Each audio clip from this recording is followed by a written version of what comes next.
Ladies and gentlemen, it's once again time. If you didn't know, it's time for the Paranormal Portal. Hopefully you guys are ready to go. I've got a whole bunch of cool stuff lined up for you guys tonight. Kind of taking a different route tonight, a little bit different route, but it is just you and I again tonight. Jimmy couldn't make it. He's got family stuff going on, so we'll miss him, but it's all right. Life happens, and, we'll get him next time for sure. So, hello to everybody joining in. How you guys doing? Thank you so much for joining the portal and being part of the viewing audience, of course. It's always incredibly awesome to turn it on and just to see you guys come in.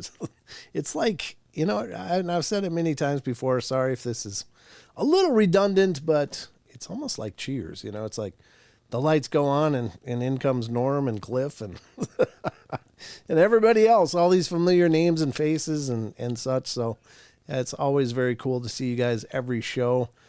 We certainly have an amazing dedicated core of regulars here, and it's humbling. How you doing, Eric? Good to see you. Hi, John. Hello, Rachel. Who else is joined in here? Wizards came in a little bit ago. Deb was right in the gates right away tonight, so that was really cool. Princess Lion is here. Good to see you, Princess Lion. And John Stevenson is here. Of course, he won the T-shirt in the Discord giveaway, and I still have to send that off. Didn't realize I was sending it to Oz. Oof. It's going to a land down under, so that'll be good. John Temperin, and am I missing anybody that's chatting? It looks like that's everybody that's chatting, so great to see you guys. Unless more people popped in. Oh, there's M just popped in. Hi from Germany. Good to see you. Thanks, M, for popping in. It's great to see you. And Deb's still here. Good. We didn't lose Deb yet. Rick Waggerson popped in. Good to see you, Rick. Yeah, it's great to see all you guys. And more people will be popping in. Annie Manul just came in. Teresa Finn. She's writer chick. How you doing, Teresa? That's great to meet you. Thank you for coming in and checking out the show. That's awesome. So it's great to see you all. It makes it feel all warm and cozy in here. All right, who's buying the first round? Aussie. Yep, there's some Aussies going on here. We've definitely got a representation from the land down under, and we appreciate you guys a bunch. Our good friend Cade is down there in Oz doing his show all the time, the Believe podcast. Cade Moya, and just a great guy. Herman Vera came in. Good to see you, Herman. Let's see. Anybody new? Jeff Clegg. Good to see you, Jeff. Word up to you, brother. Word up to you. Word up. That brings me back. It's that old song, Word Up. Yeah, cool. And so we got the news coming up in moments here. Hold on, got a cough. Still dealing with a little bit of the cough. That's just a frustrating part of it. But from what I hear, everybody's still dealing with the cough. I don't know. Is it something in the air? It's not the button I intended on, but that'll work. Is it something in the air? Maybe. Oh, Hometown Ghost Stories came in and they're throwing memberships out. Gotta love you guys. Thank you.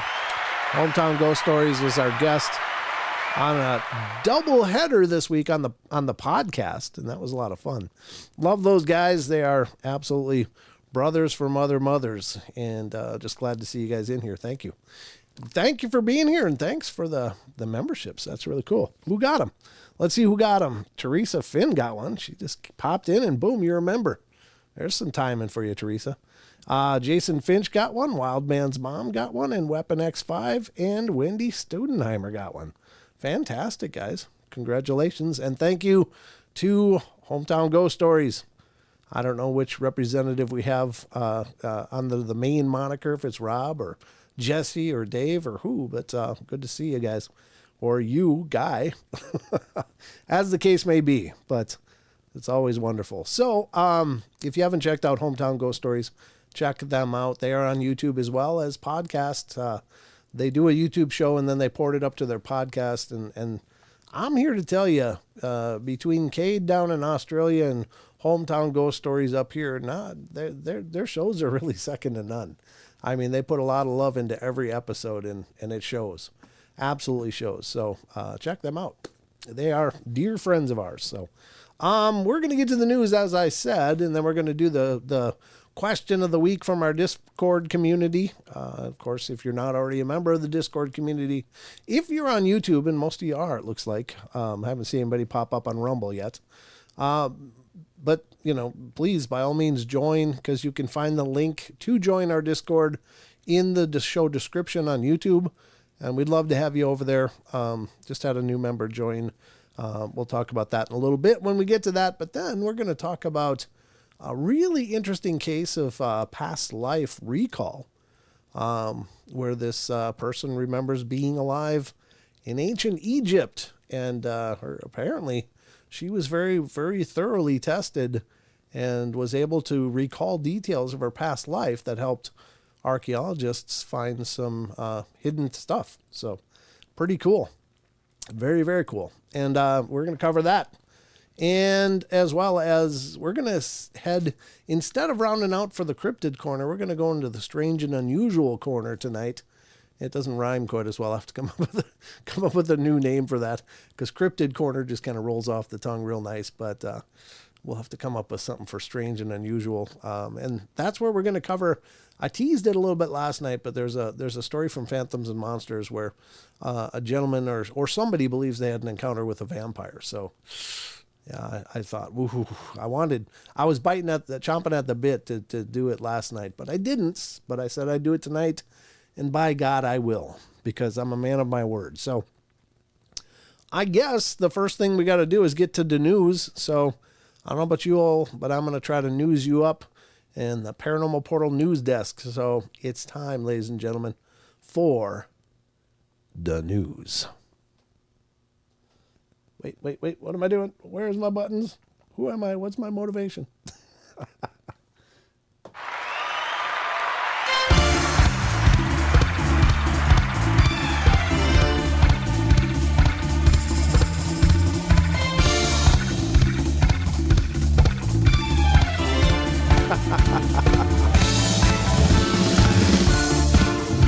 I got a joke for you guys tonight, too. I just heard it today.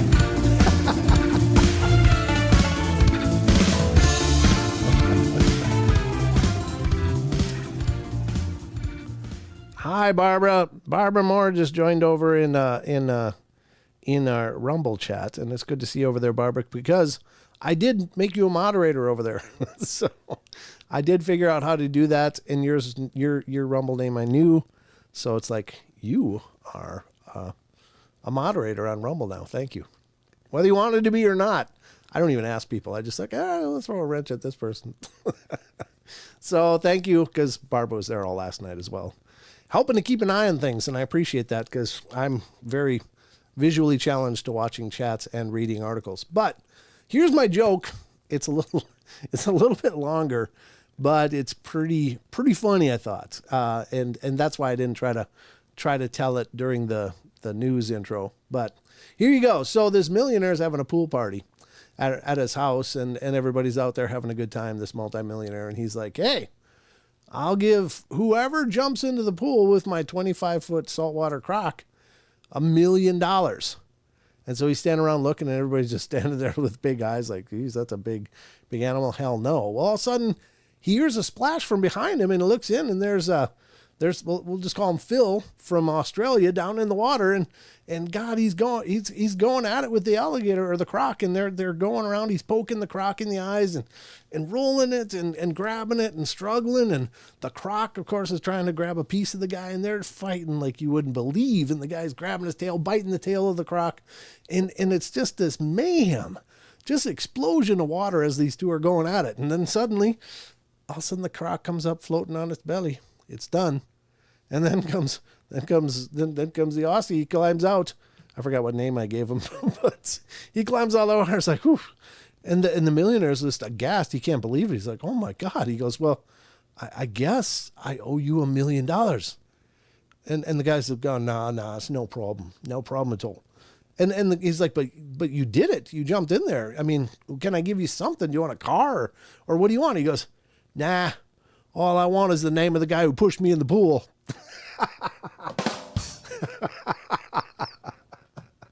So there you go. I don't know if that was funny or not, but it was hilarious to me. So I'm sharing it with you guys. Come on, nothing. I mean, there's a delay, so I don't know what's going on here, but is that not a great joke? Come on. That's so funny. All right, good. Got some laughing emojis coming on. Who came in there? HB girl to you too, or to you, popped in over on Rumble as well. And I can't mod you yet. I don't know who you are, but Lucky Gypsy is OMG. All my different names everywhere. Oh, you're Lucky Gypsy. I could mod you over there too, Lucky Gypsy. I'll have to write that down and do it later though. It's got to be done after the show. So anyway, that was a funny joke. I had to lead on the news with a joke because it's kind of become somewhat of a tradition. We don't do it every show, but I don't usually get good jokes. So, but I heard that one today. I was like, oh my God, that's hilarious. So yeah, there you have it. All right, let's get to the news, folks, because I've got some news for you. I've pulled up a few articles, again, from a site that I love and adore, and we use regularly on the show because they do it right. This site does it right. And I'm going to ask you guys, as always, whatever sites we feature on the show, I really want you guys to go and visit those sites, give them some traffic, give them some love. Go check out all that they have to offer because there's so much more than I could ever cover throughout the course of these shows. The site that I'm speaking of right now, though, is called unexplained-mysteries.com, and it's been an incredible site through the history of the Paranormal Portal news. So we're going to get into that now, and the first article from there is dealing with myths and legends, oddly enough. And this is Hunter calls police to ask about the legality of shooting a Bigfoot. What? So is he dealing with one, or is it just a survey? What the hell's that all about? Let's find out. The man who intended to visit Washington State had wanted to know if shooting Bigfoot would break the law. It might sound like a silly question, but when you think about it, the legality of shooting and killing a Sasquatch should such a creature actually exist isn't entirely clear. Well, according to the Stevens County Sheriff's Office in Washington State, such uncertainty prompted one caller who said that he was planning to hunt the Big Meadow Lake area in mid-April to express concerns about breaking the law should he happen to bag himself a real-life Bigfoot. I tried to send him to Fish and Wildlife, but they'd sent him to us. A post on the office's Facebook page reads, Mr. Name Removed, it says, is worried about how to stay within the law while hunting in the Big Meadow Lake area because our state rules are not clear about hunting Bigfoot. He needs to know, 1, is it illegal in Stevens County to shoot a Bigfoot? And 2, does he need a regular hunting license to keep his Bigfoot hunt legal? If he doesn't hear from someone today, he plans to call back tomorrow. The caller even made a point to state that he would deliberately avoid shooting any female Sasquatch. The sheriff's office replied to the query by recommending he talk to officials in Pend Oreille County instead, and followed this up by insisting that there are no Sasquatch in Stevens County. Sure, there aren't. Sure, we've heard that one. We know this because one of our deputies would have accidentally hit one with a patrol car by now, the post reads. That's not speaking very highly of your deputies. Yeah, whatever lives here gets hit by one of our deputies eventually. So that's a horrible position. Yeah, we know if they're around because ain't none of them been hit yet by one of our deputies. So they might want to upgrade their driving test in Stevens County for the deputies, for the patrolmen, or their training, whatever it is. But yeah, there you have it, folks. Is it legal? Well, apparently no answers are coming from Stephen County. They're just passing the buck like a hot potato there. And I don't know. I mean, some places claim to have protected them legally. I don't know about Washington State, though. I thought Washington State had, but maybe it was Oregon. I don't know. Maybe none of them. It's hard to know for sure. But anyway, there you have it. That's the first article up for bat tonight on the Portal news. And I don't know. I don't think it should be legal. We don't know how many are out there. So if there's, let's say there's 5,000 in the state of Washington. That's not really a lot. If you go to a town with 5,000 people, it's like a zit on the landscape, you know? It's not a lot. And so if they're spread all through the state, and that might be a really aggressive estimate, there might be much less just within the confines of Washington state. So I would think that if they are there, they're maybe endangered or at least, you know, at risk, I guess. But whatever the case, I don't know. There you have it from the news desk. You might not have known that, but now you know. You're welcome. All right, let's get to the next article, which is also coming from unexplained-mysteries.com. And this one's not new to me. I've heard something about this years ago, I thought. I'm pretty sure. But speaking of Venus, and if any of you are familiar with it, Venus is extraordinarily inhospitable on the surface. It's just horrible. And I think there's all kinds of weird fumes and stuff going on in their environments, as well as horrible weather or acid storms or something like that. I mean, it's just not a place you'd want to go picnic with the kids. But back in the day, there was a guy that allegedly was from Venus named Valiant Thor that apparently, or at least allegedly, worked with the Pentagon. And I don't know. There's lots of stories out there about Valiant Thor. So if you're interested in the idea of official cooperation with extraterrestrials, look into Valiant Thor. It might be something you'd believe in, but apparently he claimed to be from Venus. But I think he maintained that they live beneath the surface.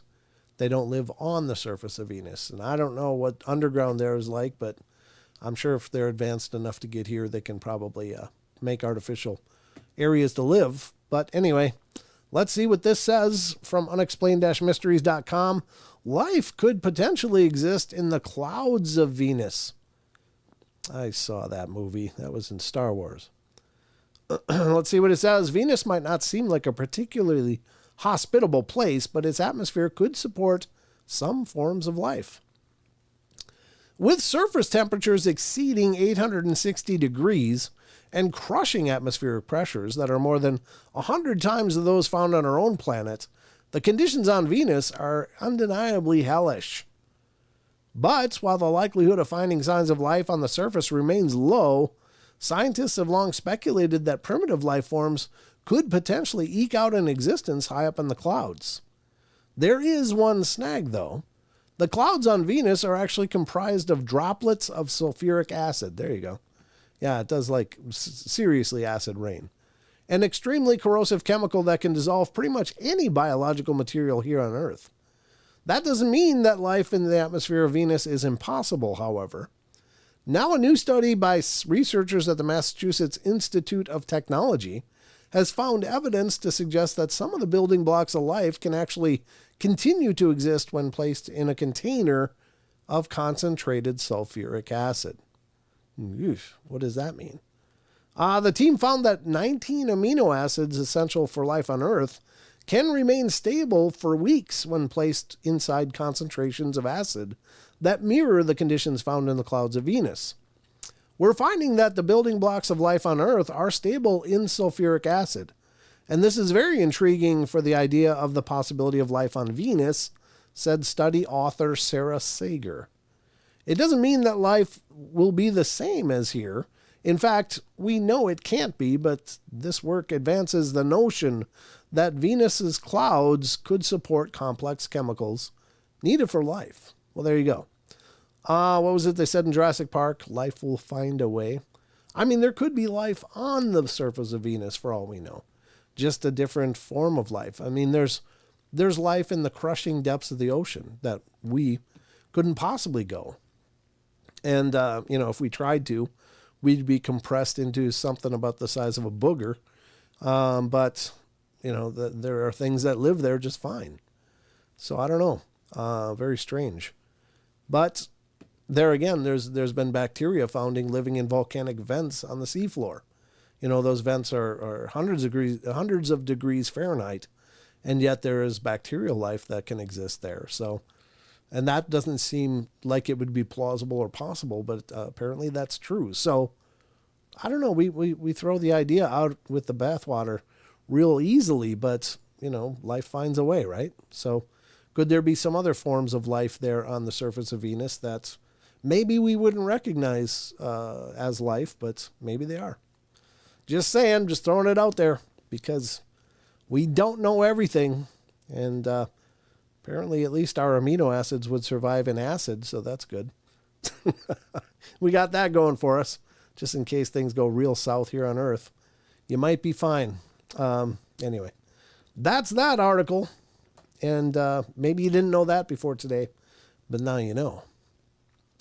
All right, let's get to the last one tonight on the news. This is also from unexplained-mysteries.com. And this one has to do with archaeology and history. This one has to do with a pyramid that's, I think was covered. God, I can't remember the name of it, but there was a series on Netflix dealing with, I don't know, almost forbidden archaeology, and it's Graham Hancock was doing it, and it was a hell of a show. But he covered this place on one of his episodes, and it's Gunung Padang is the name of it, and it's in Indonesia. So according to unexplained-mysteries.com, they report major controversy surrounds 27,000-year-old pyramid at Gunung Padang. Of course it does, because if it's 27,000 years old, that rewrites history. So of course there's controversy.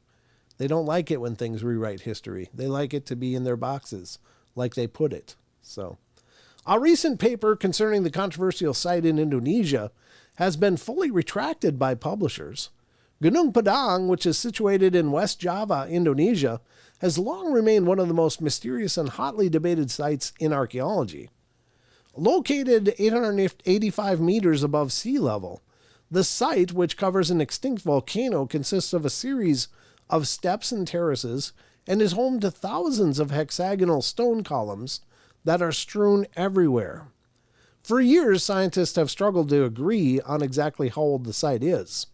Back in November 2023, radiocarbon dating tests results suggested the oldest parts of the structure date back at least 16,000 years and could even date back as far as 27,000 years.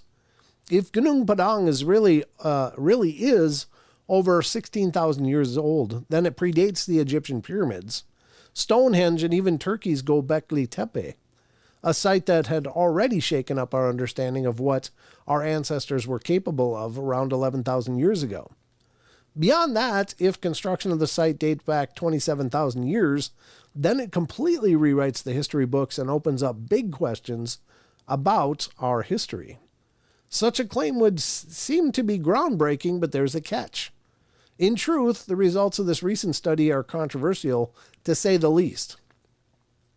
Following a backlash from the archaeological community, the study, which had been published in the journal Archaeological Prospection, has now been retracted altogether. The study authors have maintained that the data is accurate and that the decision to remove their work from the journal has been based on unfounded claims raised by third parties who hold differing opinions and disbelieve in the evidence analysis and conclusions. It would be no exaggeration to state that the date of Gunung Padang has been a major point of contention over the years, with experts on both sides of the debate failing to see eye to eye. There's no doubt that the site is of archaeological importance, but whether it really was built tens of thousands of years ago is a question that's unlikely to be settled anytime soon. Exactly, and it's all about the hubris.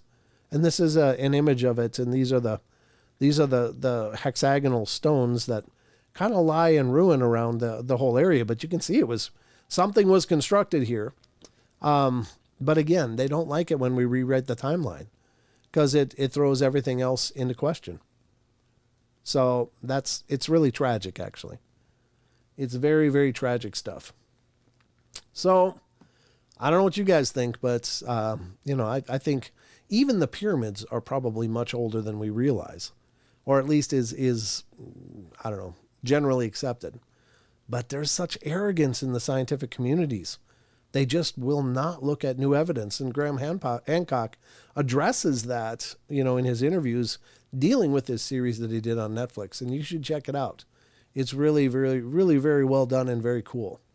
I watched most of it. I didn't watch every episode, but it was very well done.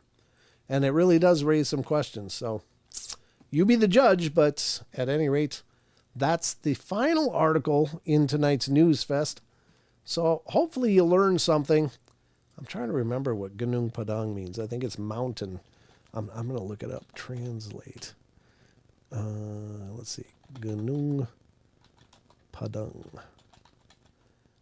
It's Mount Padang. Okay.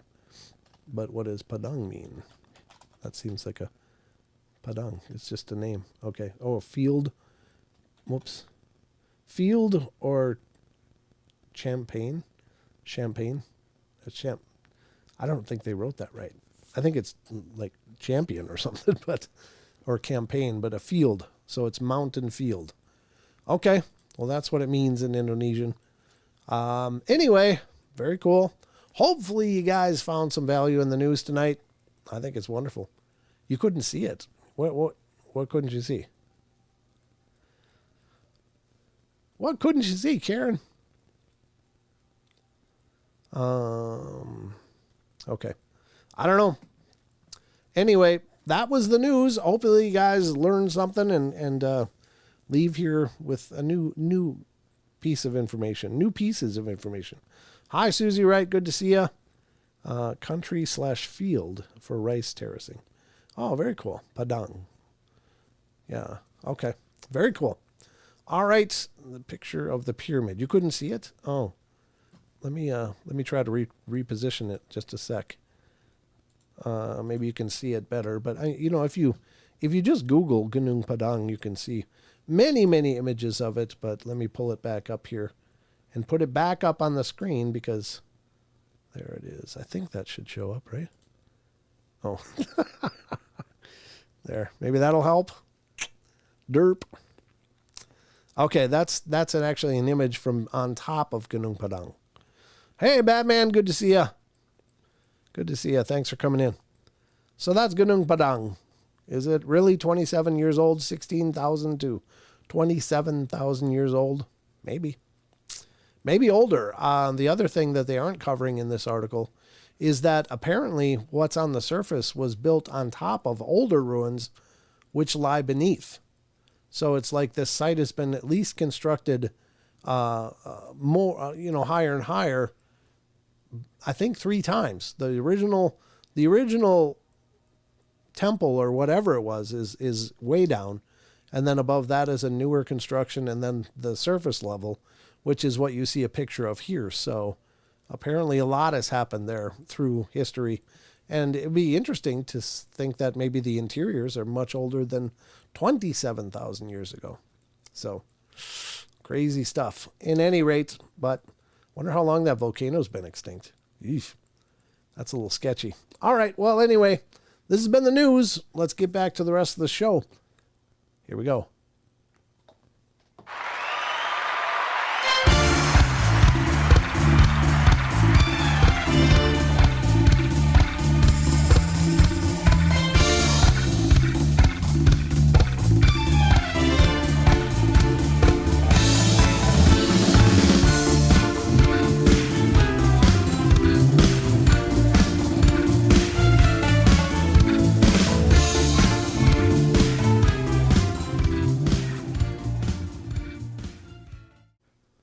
There we go. That was the news, folks. Got the news out of the way. Hopefully you found that valuable. Good to see everybody. I got to pull up. Come on, there you go. How do I have 2 of these up? Oh, that's from last night. I forgot to close that one. There we go. There we go. Barbara Moore is over here. I'll be back and forth like you. Me too. I wouldn't want to be from Venus. Yeah. Okay, I was just seeing all that Barbara said over there in Rumble about the articles we were covering. But there you go. Don't know anything about it, but I love reading about it and learning about it. Well, good. I'm glad. That's awesome. Then we hit the mark on the news tonight. Actually, good. All right. Well, there's more. But wait, there's more, folks, because there's a lot more show left. And we're at about the 7:30 mark, a few minutes behind. But we still have to get to our Discord question of the week. And again, I'm going to put it in the chats. I got to type it twice, unfortunately. But it is in the YouTube description. But if you want to join our Discord, https://discord.gg/paranormal portal. And there it is. All right, let me see if I can copy this link. Yeah, copy current address. There we go. Let's see if it'll paste over in Rumble, and I can just do it that way. Yes. No, it didn't. It did not do that. So I got to manually type it. Discord, https://discord.gg/paranormal portal. And remember, we do give away free t-shirts. We have a drawing every month on our Discord for members of the Discord community. And you can enter to win a t-shirt at any time. And you might just be lucky right away. You might join and win a shirt right off the bat. Hi, K-Love. Good to see you. Lots of love to you. Thank you. We missed you. It's good to see you, as always. Okay, so there's the Discord. Special thanks to K-Love, by the way. We have a static URL because of her, because she made that possible for us. So, and we have a couple people to thank as far as Discord is concerned, because K-Love gave us a URL, but Chucky's been championing the question of the week for us as well. So, very wonderful. And thank you to all our mods as well over, and all of the different expressions of the Paranormal Portal. Looks like it's a little, not a whole bunch of responses for this week's question, but let's see what it is. I guess it's about time to go to the question of the week. So let's do that. There's the Discord, and here's the transition.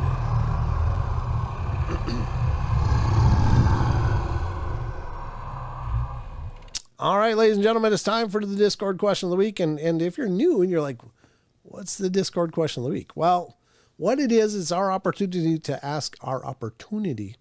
I don't know what happened to my tongue that time. It just kind of did a barrel roll in my mouth. Opportunity.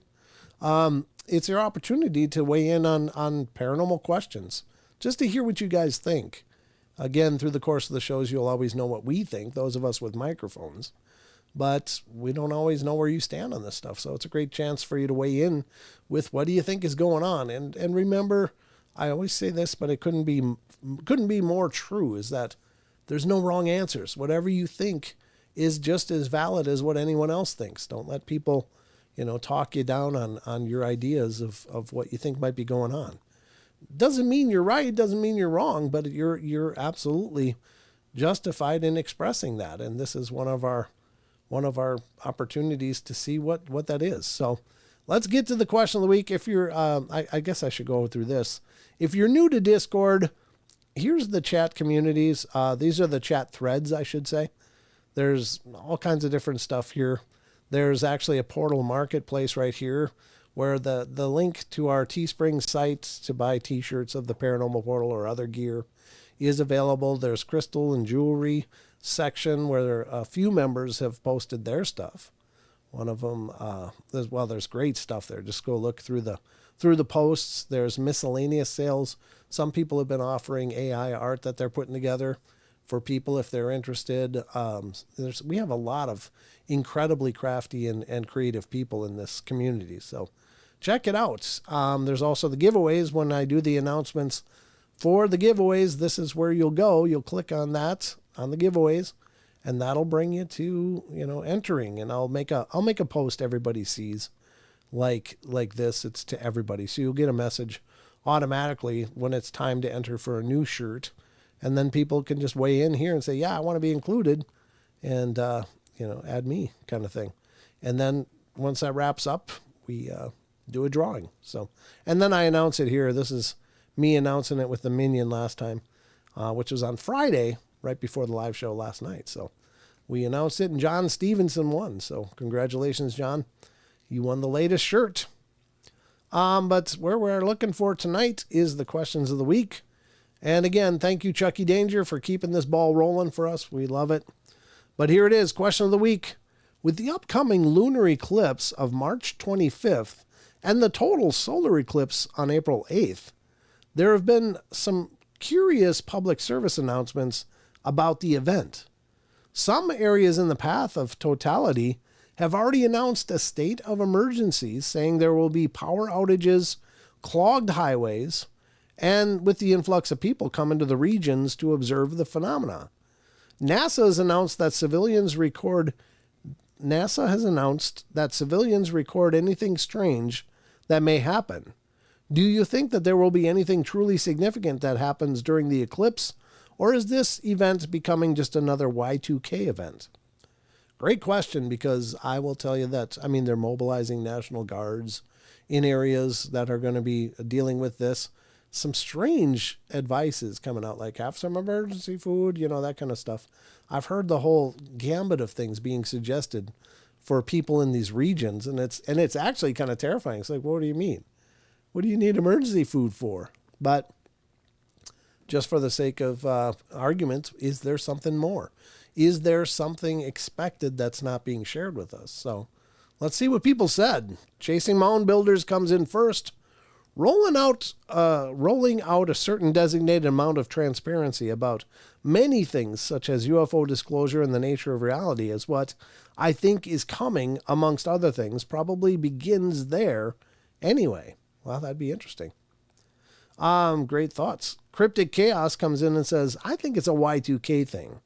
Solar and lunar eclipses have always happened, and I think the state of emergency is exactly what they're saying it's for. Social media will make people crazy, and this is something people will want to take pictures/videos of. A lot of towns are just not built for the amount of people that will be showing up, or the town's people just wary of all the outsiders. That's a good point. People are crazy, and people, in mobs do crazy things. I don't know. So yeah, definitely good thoughts, Cryptic. Thank you. Charlotte comes in next and says, just an event of too much people collecting in areas that will put a lot of stress on the power grid. They will probably send out emergency alerts to those areas specifically to limit their power usage. I've had this already in my area during a cold snap, and residents did take it seriously. Yeah, that's true. Everybody, I think, remembers the Texas cold snap where their grid just wasn't built for it. They just couldn't handle it. And areas were out of power and out of utilities for, quite an extended period of time. So that's true. It's just an extra pull on the existing resources. ZX81V2 comes in and says, beware of soothsayers. Reality is what you create of it. The more choose the same thing, the higher the probability of its outcome. Or it's just a doom monger waiting for the end of the world again. Yeah, that's a good point. There's always people that are going to be shouting conspiracy. It doesn't matter what happens in our world. No matter what happens. If God, I don't even know. I can't even think of a stupid metaphor. But if somebody takes an abnormally large duker in the bathroom, you'd swear there would be people saying it's a sign of the end of times. And who knows? I'm not saying don't be wary of the end times or whatever. Follow your own heart on that. But not everything is a sign. Sometimes just things happen. John T. comes in next, says, only if the government wants something to happen. Well, that's another point, I guess, Are they using this event to start some creepy stuff in motion? I don't know. I stay away from the conspiracy stuff personally just because, again, there's just wild claims about everything and anything out there, and you just can't live your life afraid. If you live your life afraid, you're not living your life, And there's so many people that seem to want us to live in a perpetual state of fear. And I don't think that that's good at all. So I don't usually pay a lot of attention to that stuff, but Rosemary Chives comes in. The school dismissals, FEMA, and maybe the National Guard are because of traffic in high vision areas. The path is going over the USA at this time, so our agencies are being prepared. If it were going over Africa or Europe, we wouldn't bother. These happen every year, but over different parts of the world. This is USA's turn. If you live in the path, maybe get the glasses and step outside to observe something that happens a couple times in one's life. Understand it does affect animal life in its path. Breathe in nature and how it interacts, but don't live in fear. Amen. Amen, Rosemary. Yep. It was a few years ago here, there was I think a total eclipse, and we did the whole glasses thing and, the whole, pinhole thing and looking at the reflection. I don't know. I know that there's probably some astrological effect that has, in a more esoteric way, but I don't pretend to understand it. So I just, yep, it's an eclipse. It got dark. Hey, it's getting light again. All right. Well, what's on TV? It's just another day. I don't know. Maybe it makes me an idiot, but I never claimed to be a genius. Not openly, anyway. Karen Alberding comes in next and says, I personally think it'll be another Y2K event, though I think that there are those that will take full advantage of it to create chaos. Yeah, I think you're right, unfortunately. I also think there are people that are easily influenced and will believe that something will happen or has happened to their body, though I do believe some people are affected by some celestial events. Personally, I would go out, observe, and enjoy the show and know that we will live another day, God willing. Yeah, amen. I appreciate that. And then Neil comes in next and said, this is just another conspiracy with unprovable rhetoric conspiracy. Yeah, I think that's probably right. I can't tell you how many non-events I've lived through that were supposed to be the end of the world, but there's been several. In my lifetime, there was 1999, the Aztec calendar, the Y2K, all at the turn of the millennium, and all of those were supposed to be world-ending events. The way of life that we know is about to end, and they were all just another day. And so maybe I'm desensitized to this stuff just because I've heard all this stuff for years, and still, it's just another day. You got to take care of your work. You got to take care of your life. Oh, that's a big one. That's a big one on the ghost radar. Huh. Big orange ball somewhere in there. Somewhere in there. Right in front of me. Kind of. Maybe on the other side of the desk. Just standing there looking at me. I don't see you. Anyway. But good point. SoCal Squatcher comes in next. Or wait, nope, I almost missed Rachel's. Rachel says, no, I don't think anything significant will happen, but there's always the possibility of someone taking advantage of the event in a negative manner. You're right. You're right. And I will say that there's long since been warnings of potential terrorist attack in the U.S. And that even I think the FBI was warning, look, it's not when, it's not if, it's when is it going to happen. So could this be an event that's some collection of absolute, I don't know what to say, that's appropriate. Some absolute maniacs would make something happen on that event. And it's possible. I mean, unfortunately, our world has changed where it's just a collection of, fearful terroristic attacks can happen anywhere and everywhere. I don't know. So, I mean, there's certainly that to watch for. I mean, it's no mistake that 9/11 happened on 9/11, 9/11. I mean, it was obvious that was intentional. So, all right, SoCal Squatcher comes in. He's the last person to submit an idea, or she. I doubt anything significant will happen, but definitely question the competency and morals of our elected officials. Yeah, I don't disagree with you there. So we will be ready for anything like we always are. Maybe this will be their opportunity to set the cyber attack into motion so they can cancel the elections this year. Well, Yeah, it's possible, SoCal. I don't pretend to know. That's way out of my wheelhouse. I don't know. I just don't know what to say to that. I'm not saying you're wrong, because how could I possibly know? But I'm not saying you're right either.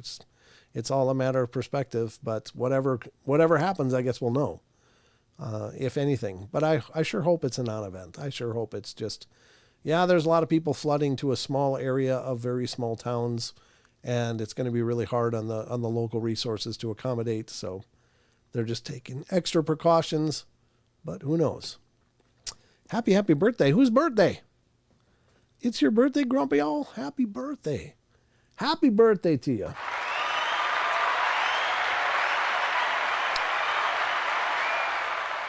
We love you, and I hope you've had an amazing day. I hope your day has been absolutely phenomenal. See what I did there? You're welcome. All right, there you go. That's the question of the week. Again, special thanks to Chucky for keeping the ball rolling and keeping these questions rolling. I appreciate that a whole bunch. I don't think Chucky's in here. I haven't seen him pop up on the chat, but Chucky, if you're out there listening when you can, thank you, brother. Appreciate it. So, this has been the Discord question of the week.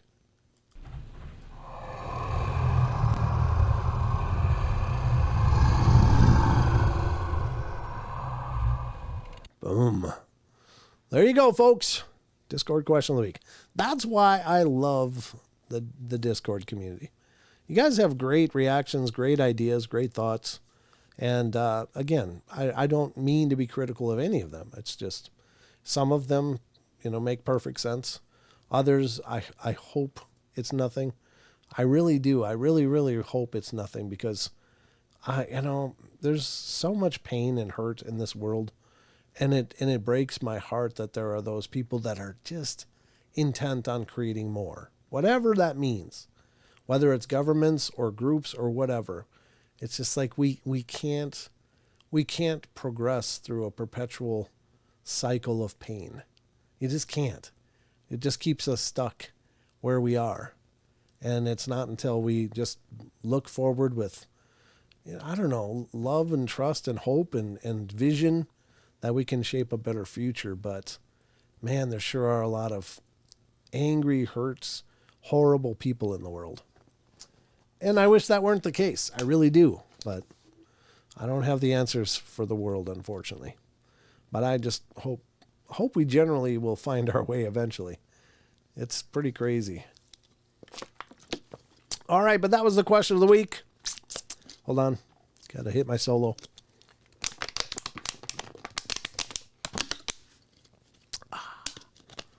That was extra good.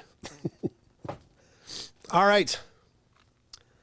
I'll be on the road when that happens. Oh, okay. Well, drive safely, John. Dinosaurs will die, though. Well, eventually. Eventually, we all gonna die. But it ain't whether or not we're gonna die. It's how you lived. That's what's important. All right. Let's get to the next part of our show. I promised you a different kind of article on a different kind of topic than we've been covering lately. And by God, I'm about to deliver. And this is a site. I found the two versions of the article. Let me look at the time. 7:52. I think I'm going to go with let's go with this one. No, let's go with this one. Let's go with this one. And the story is, and they both, I'm going to post both of the article links in the chats. They are both exceptional articles. There's just one that's exceptionally longer than the other.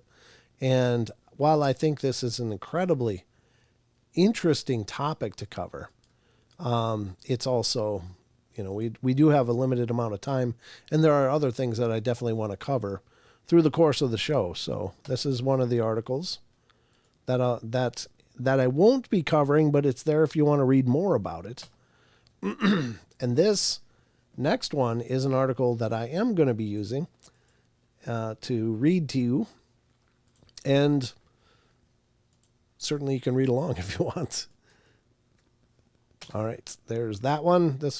So the one we're going to use is from a site called animalien.com. and I don't know if I'm pronouncing that right. I think I am. Anomalian. But I will tell you that this site is incredible as well. Through the years, I've often found great information on Animalian, and I do recommend you check it out. And it's also a podcast. Animalian is also a podcast, ladies and gentlemen. And so while I don't know, I haven't listened to it personally, but I know they've been around for years, and their site is incredible. So I'm sure the podcast is amazing as well. But it's called anomalian.com. ANOMALIEN.com. And this is the article, and it has to do with Dorothy Edy. And okay, there we go. I had to address my phone quickly, but this article is from Animalian.com, and it deals with the story of Dorothy Edy, the most convincing evidence for reincarnation. Now, this is one, I don't know what the podcast was, and I actually became aware of it just watching some shorts. And this podcast it's a video podcast, and I'm sure they're on YouTube, but they kind of look like the cast from, God, what is that show where they make buck calls and deer calls and stuff and duck calls? Duck Dynasty. They look like they're from the cast of Duck Dynasty, but they do this show, and I don't know the name of it, but they did a short on it where the guy goes, "Hey, did you hear about this person?" And then they talk about some of the points. I was like, God, really? So I looked into it and pulled up these articles. So actually, they gave me the idea, and I wish I knew the name. Horror Stream has raided. How you doing, Horror Stream? Thanks for the raid. I appreciate that. Horror Stream. Awesome. Lots of love, guys. Thank you. All right. So this is, again, from Animalian.com. Please support Animalian. Go visit that site. Check out. Again, there's a plethora of information and articles over there. It's awesome. So let's get to this and see what you guys think. The facts in this article are absolutely mind-blowing. And I know that there's detractors to it. I did, look into a few different sources. But if the basics are true, and I believe they are, then this really is a strong case for some possible reincarnation, or at least, past life awareness or whatever have you. So let's get to it. And this again, oops, forgot to turn that off.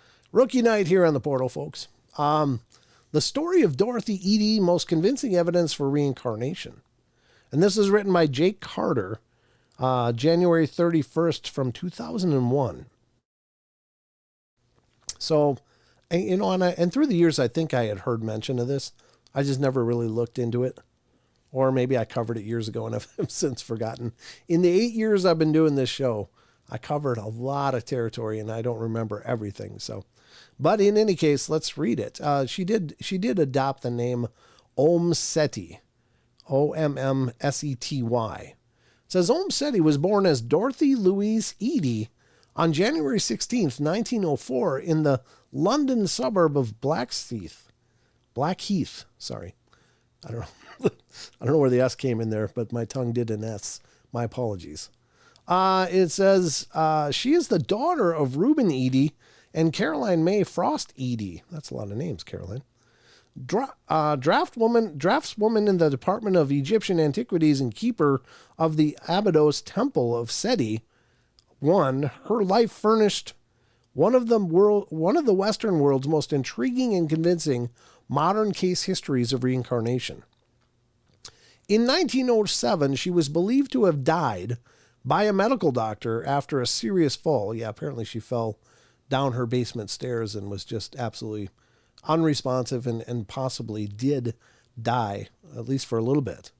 From early age of 3, based on her biography, she longed for her other home.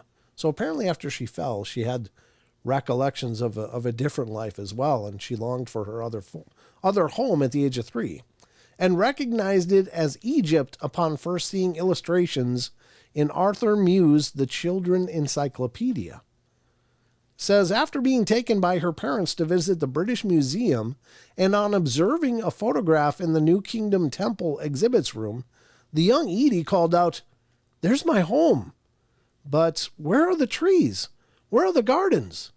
The temple that was of Seti, first the father of Ramses the Great.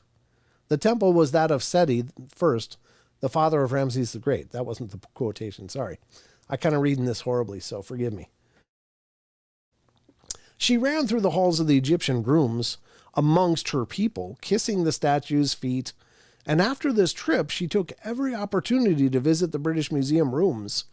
And there she eventually met E.A. Wallace Budge, who was taken by her youthful enthusiasm and encouraged her in the study of hieroglyphs. Between the ages of 10 and 12, she spent as much time in the museum as possible.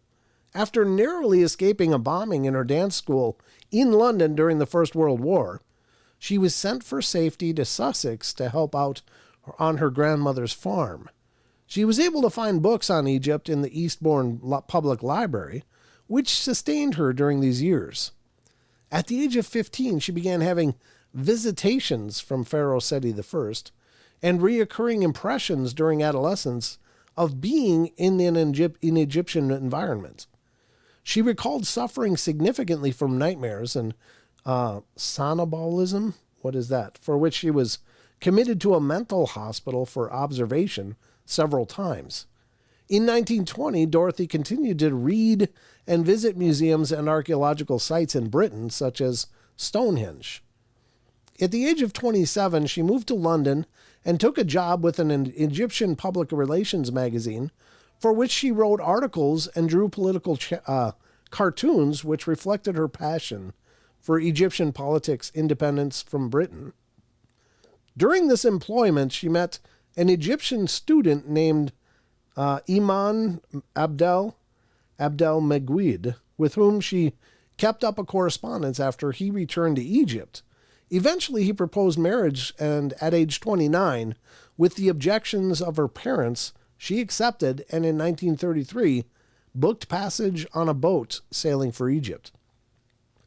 She kissed its soil upon landing and felt that she had come home to stay.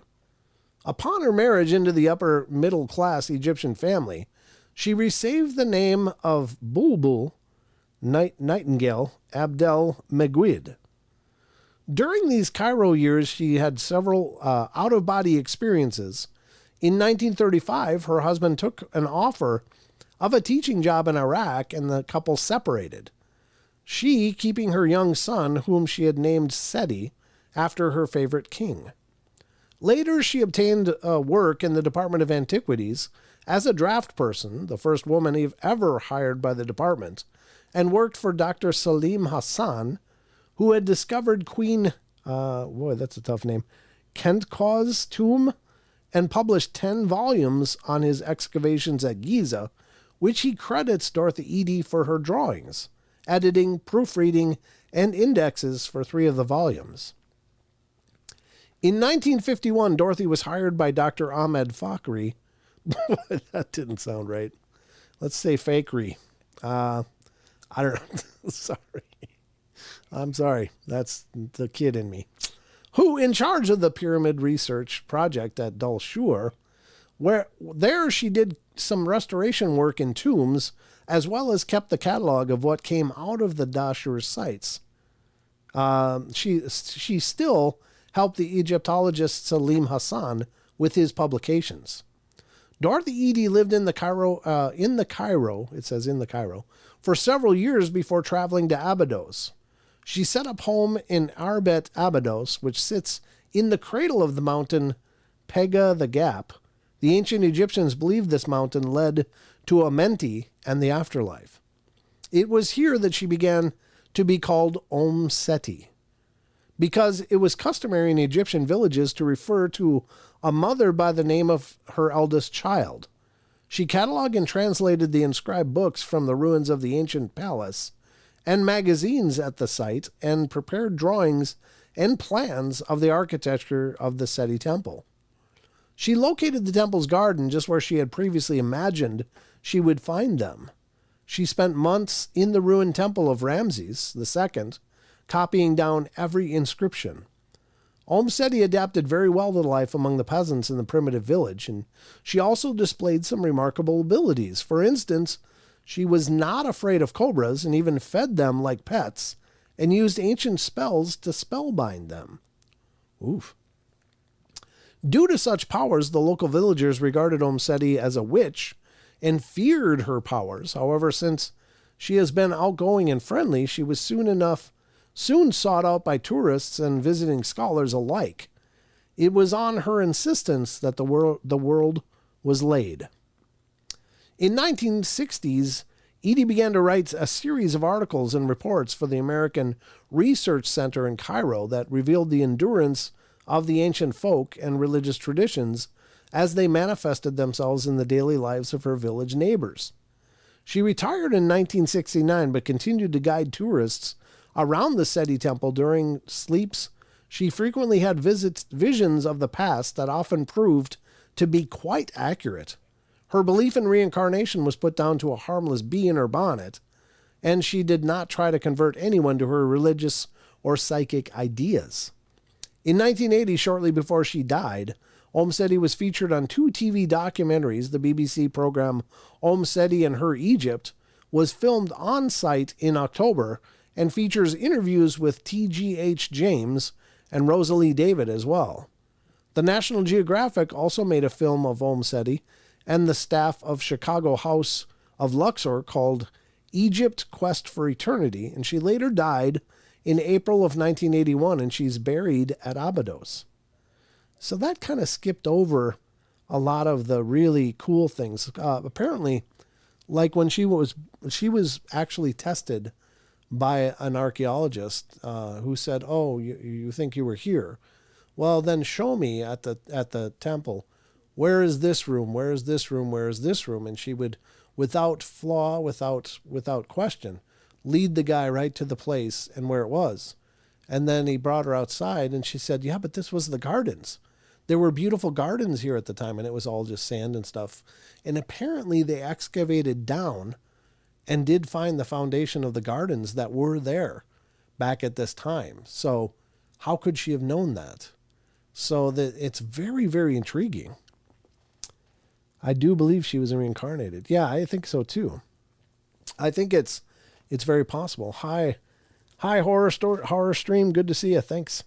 I see you said hi there. Sorry I didn't acknowledge that, but I was just reading. So sorry if I'm not a good, gracious host, but I do appreciate you being here and rating us. That's really cool. I think there's a lot to unpack here. In the other article, I think dove into more of that's from Ancient Origins, and it dealt with more. And there's a picture of her later in life, of course, but it dealt more of her past, as she claimed to be an ancient lover of King Seti, and that wasn't good because she apparently became pregnant, and yeah, it just kind of all went south there. But it talks a lot about some of the claims and her experiences in more depth. So if you want to check that out, the link is also in the chats, and I would encourage you to do that. And she said, here's a quote: "I did once ask His Majesty where it was." Oh, I think he was talking, according to Edy, talking about the tomb of Nefertiti. And she said, "I did once ask His Majesty where it was, and he told me, he said, 'Why do you want to know?' And I said, 'I'd like to have it excavated.' And he said, 'No, you must not. We don't want anything more of this family known.' But he did tell me where it was, and I can tell you this much. It's in the Valley of the Kings, and it's quite near to Tutankhamun's tomb. But it's in a place where nobody would ever think of looking for it." She laughed, and apparently it is still intact. There you go. So I think there was some discussion about Tutankhamun's tomb, that there might be a passageway that would lead to Nefertiti's tomb. So that's kind of interesting, and an interesting correlation. But there's a whole lot more that I think this our other article dives into regarding her claims, what she had apparently done, and that seemed to convince several people that, yeah, she had inside knowledge that there's no way she could have known. So it's very interesting, and this is not an unusual phenomena. It's not extraordinarily common, but there's been children born who remember Some talk about dying in a boat, drowning in the ocean after it hit an iceberg, the Titanic. There's some children that were born with a fascination for World War II airplanes and stuff, and then they claim that they were shot down and crashed, and there's some people that there was this one lady, and I don't remember, but she was like 4 years old or whatever, but she said, where's my other family? Where's my other family? And where I was the mom.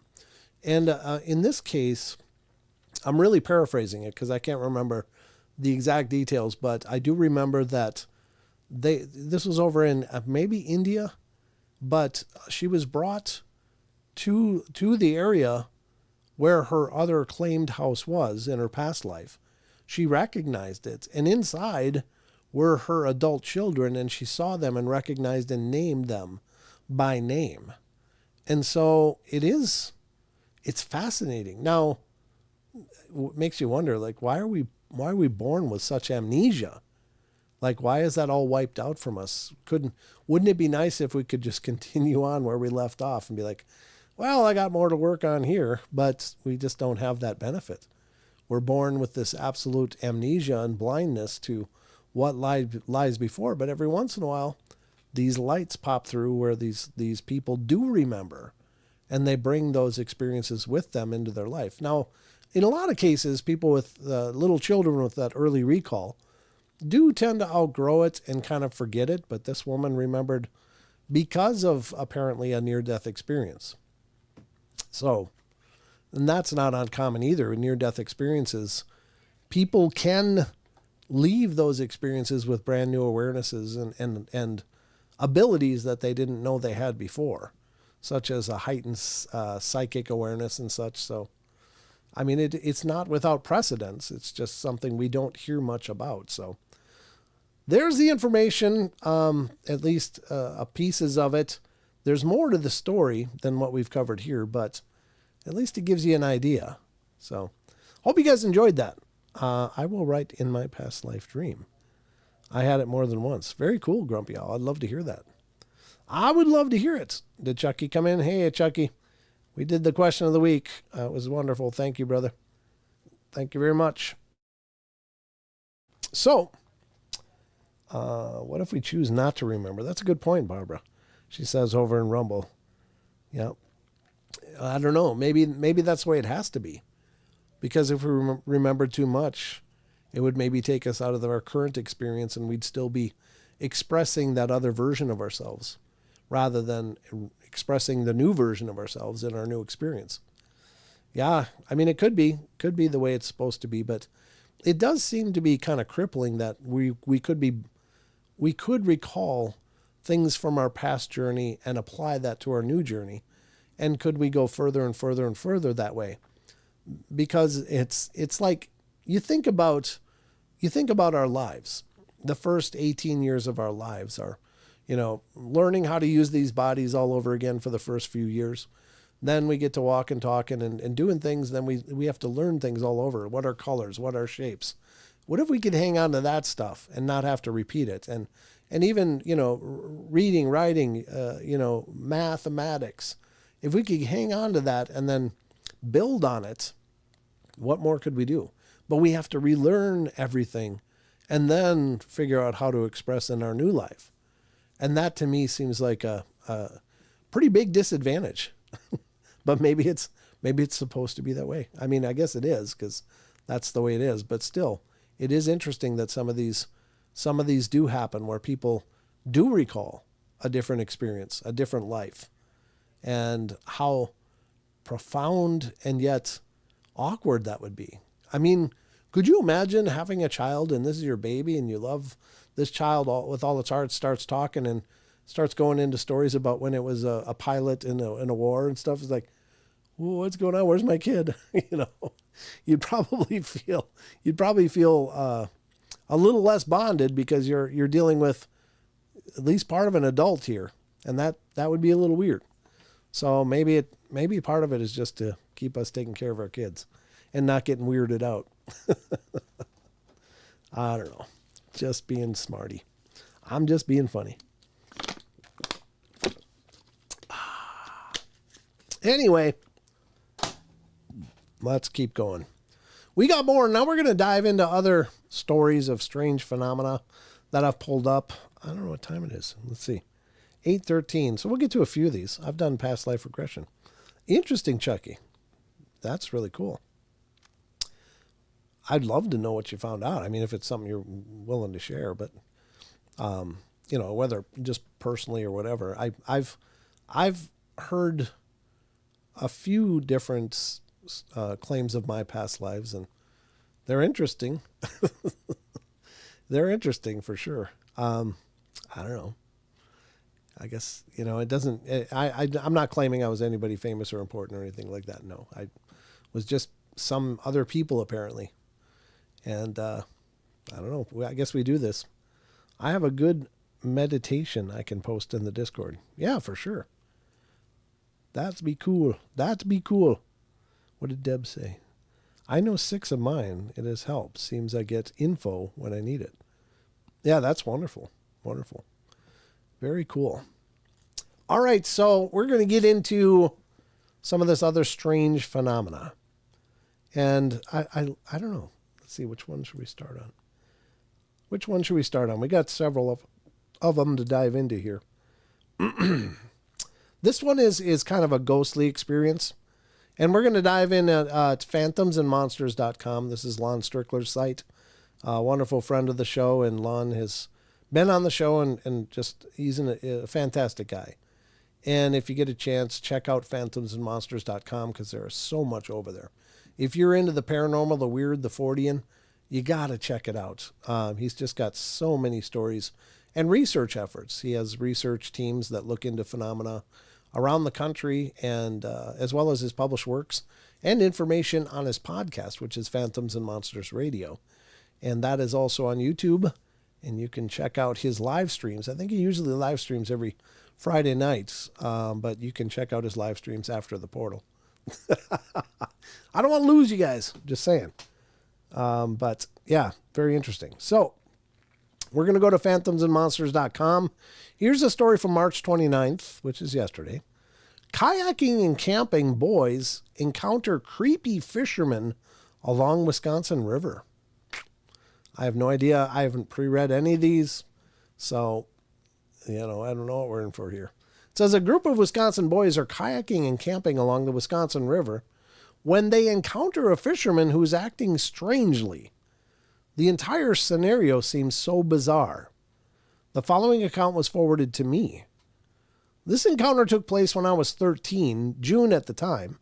3 of my friends and I, aged 13 to 14, who I'll call Sam, Cam, and Ned, take a 4-day camping trip on the Wisconsin River in South Wisconsin. And those of you who aren't familiar with the Wisconsin River is relatively long, relatively wide, and has long, shallow stretches as deep as a couple inches to a couple of feet. You have to walk your canoe through some of it. Most sandbars run down the middle of the river. The adult on our trip was Cam's grandma, and even well into her 60s, she had wilderness skills.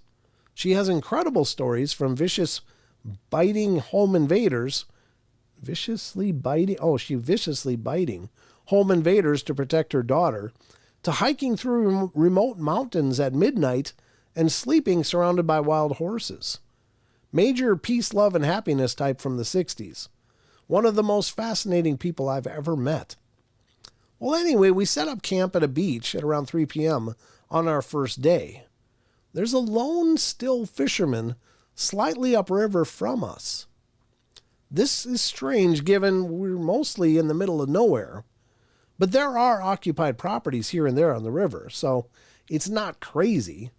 And immediately after we arrived, Grandma realized that she'd left her coffee cup in the car, and she decides to make the kayak trip by herself back upriver to where we parked, just to grab the cup and come back. Left alone, we boys go off and play in the river shallows. Landscape-wise, there's our beach with dense forest behind it, and a strait about 90 meters across between the beach and a sandbar. We're screwing around in the shallows for maybe 30 minutes, and then I remember being on my stomach in the water and looking up at Sam staring all glazed into the distance.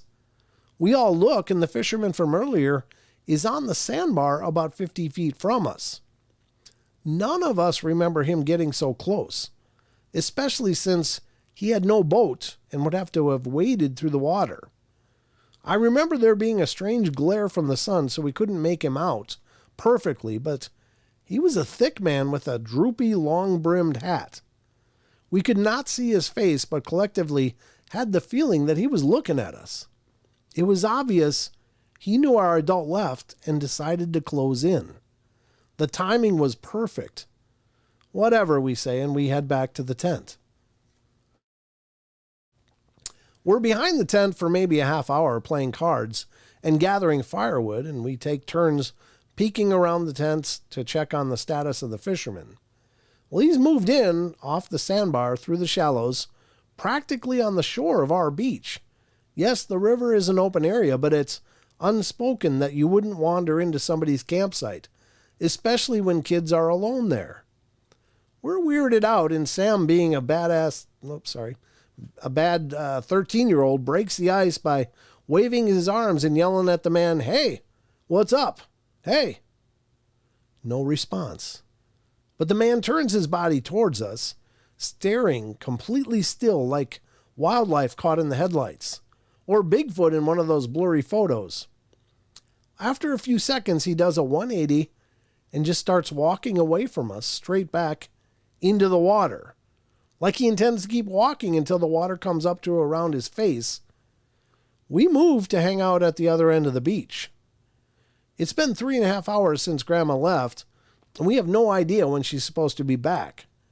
We're on the completely opposite side of the beach from our camp, and due to the forest, we couldn't even see it. But as we round the bend again, we see the man standing on the shore, practically on our campsite. He's walking around our bags, and he's patrolling the perimeter of the camp. Not his camp, our camp. Little more than a silhouette, and he has something. Not a fishing pole. I was never brave enough to get close and check out in detail, but all three of my friends will tell you he had a rifle over his shoulder. From where he got it, we don't know. He should have been able to see us from where he was, but he didn't close in anymore. We decide to play it cool all the way over behind the trees where we were.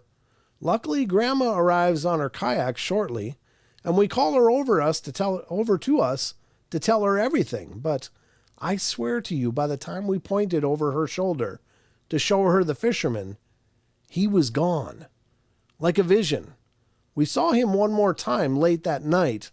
We were having a fire, and the moonlight on the water illuminated his shape all the way back across the river, where we saw him the first time fishing in the distance, and we said, "Who was that guy?" We just went back to making torches. I remember digging my phone out of my waterproof box and trying to send this blurry, creepy image of the fisherman to my friend as proof. And due to the connection, she never got the image, but one text went through to her that read something like, "He's back. He's like a weeping angel or something coming closer, only when you look away." Yeah, that sounds like a Doctor Who episode. They had those. That's the weeping angel reference, yeah. Those statues that they're statues until you look away, and then they can't move or do anything while you're looking at them. But once you look away, they're like coming to attack you, and it's a creepy episode, very, very creepy. But that's for any of you Doctor Who fans. So very interesting. I don't know. There's some good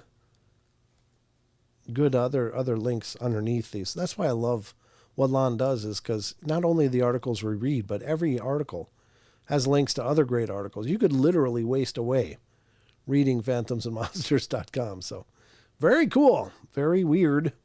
I don't know. Was it an apparition? Was it a real person? Was it something else that looked like a person?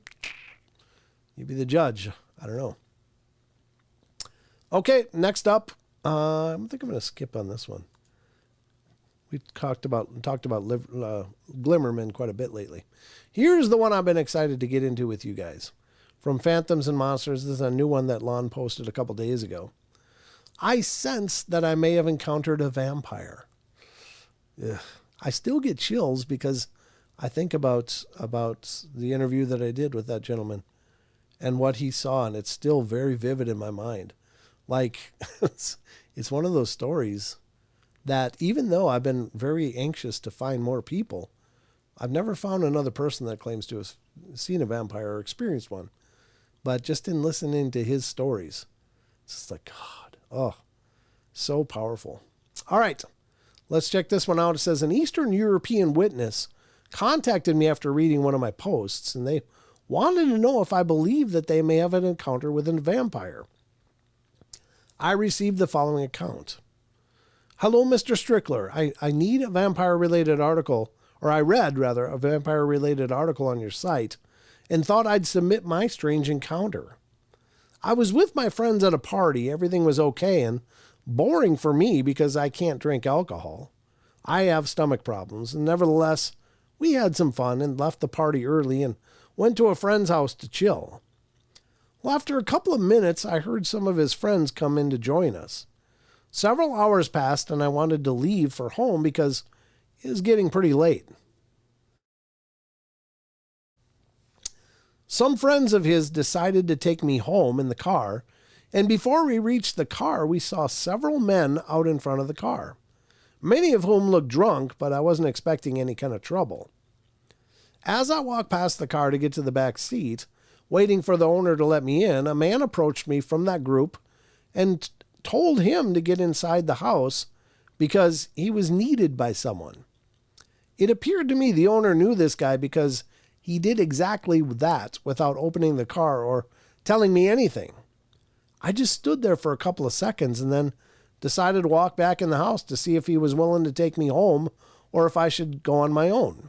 I had my driver's license suspended due to an accident a few years ago.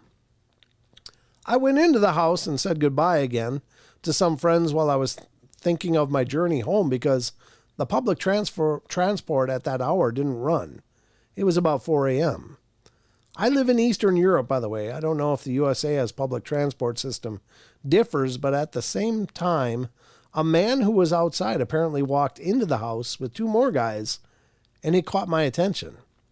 He had medium brown, darkish hair, slim with loose clothes, very common looking actually, but that wasn't the thing that caught my attention. When he entered the house, I just had a strong feeling coming from him that I can't describe that well. He looked at me. He had dark brown, glassy eyes. I didn't say anything, but then he started to move around.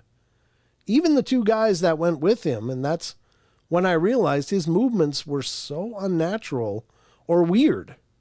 It sounded like he was going backwards. It seemed like he was going backward. His arms were behind his body as he moved. The feeling I had was not fear, though, like you would be scared of the unknown, like ghosts, demons, the dark, a horror movie, etc. This was a feeling I had a few times when someone died or saw something very graphic and gore-related. I swear I could feel it in my brain. It was the same feeling I had when I watched someone years ago falling off the stairs with blood running down from his ears. It was not fear, but like the brain reviewing itself, rewiring itself somehow. He looked at me intensely, which seemed at that time a very long period, and I couldn't move.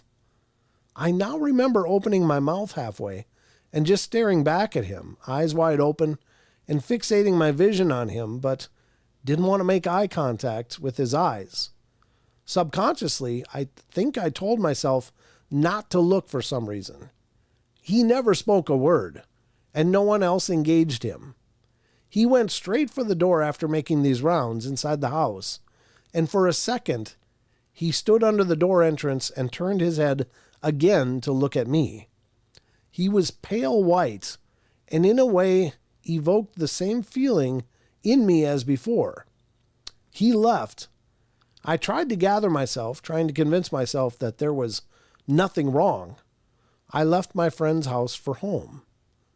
Well, I forgot about the whole thing while outside.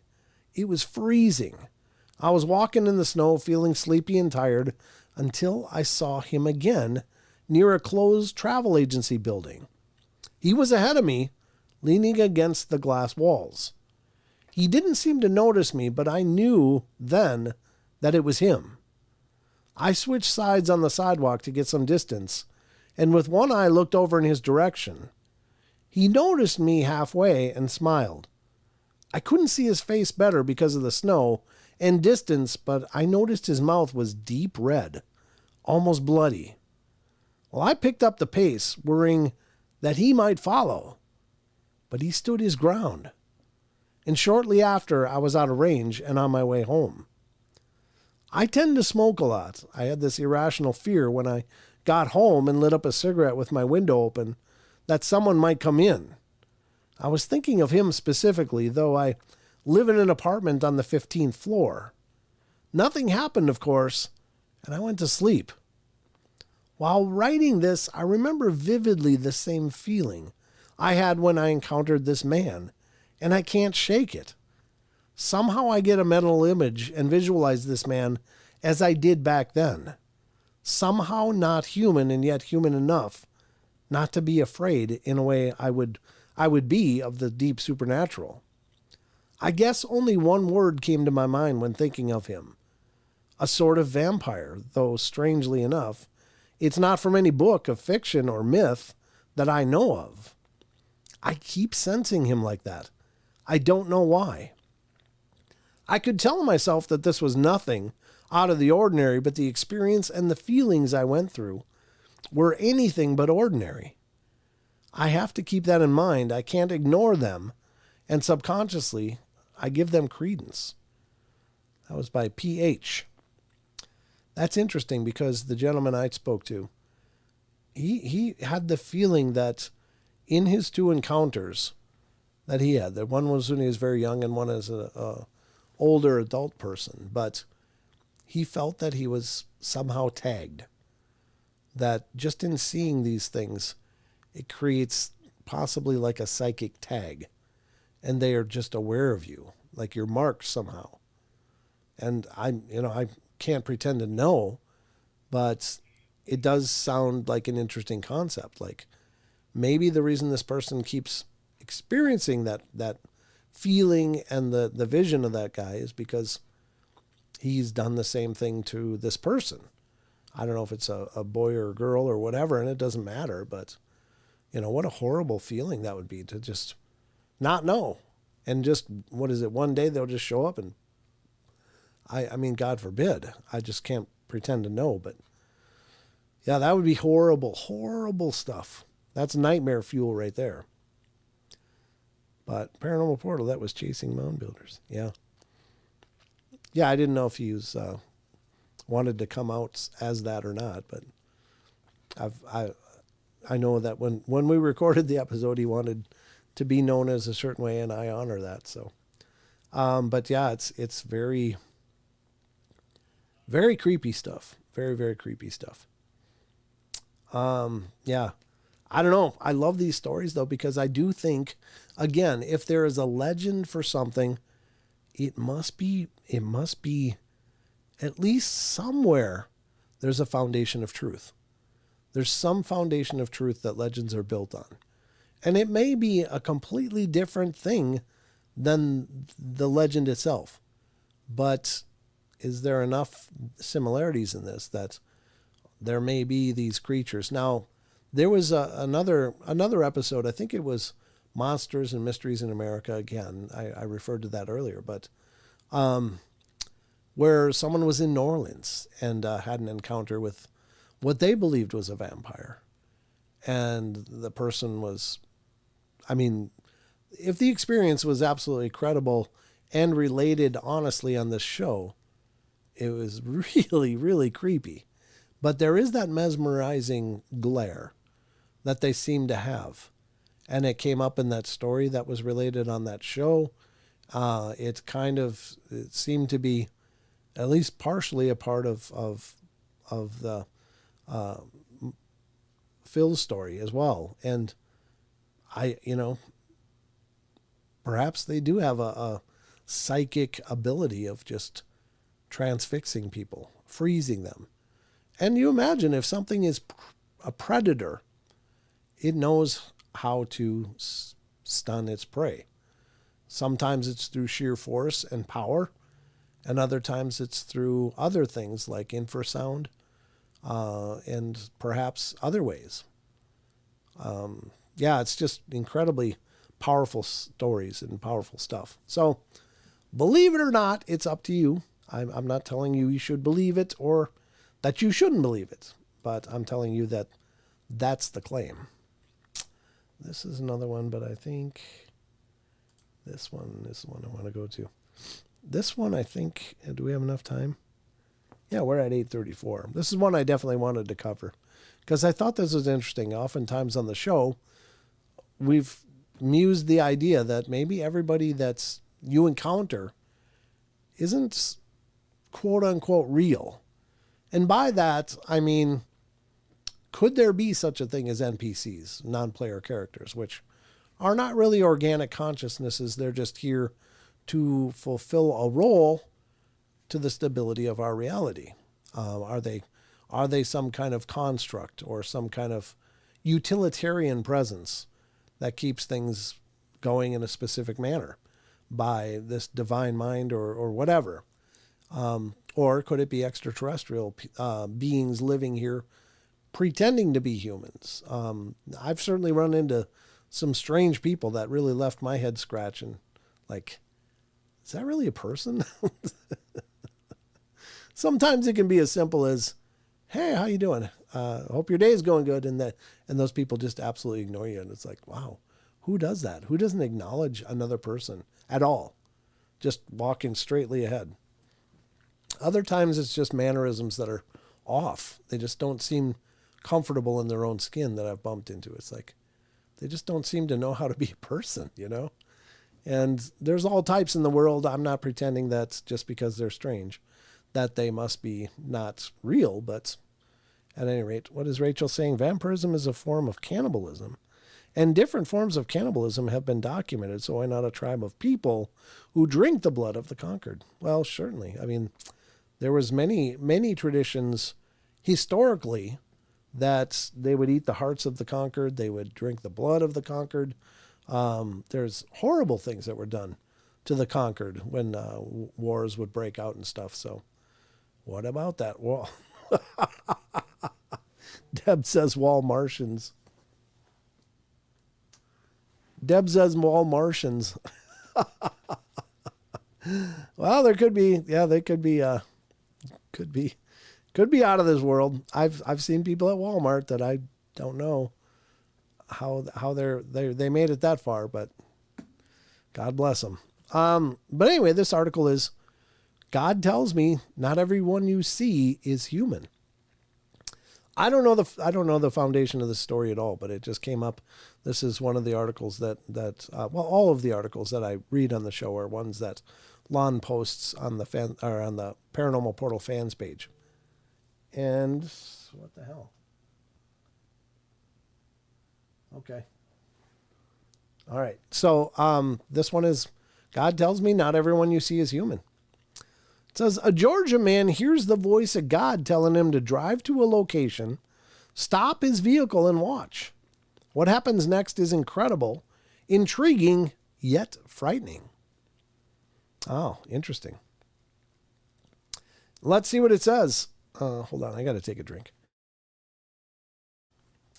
Got to take a drink, folks.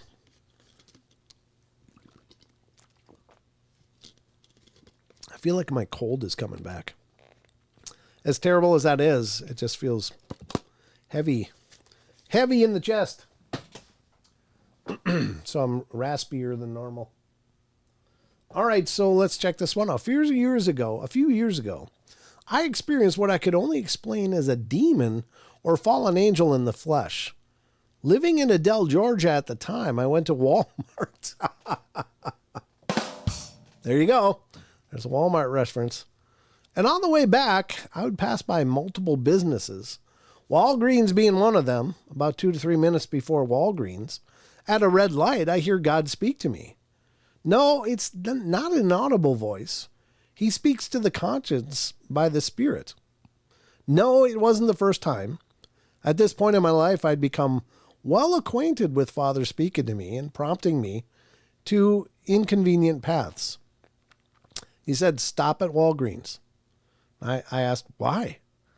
I was really wanting to get home, and it had been a rough day for fighting depression all day. He said, you'll see. Reluctantly, I pulled into Walgreens parking lot and waited.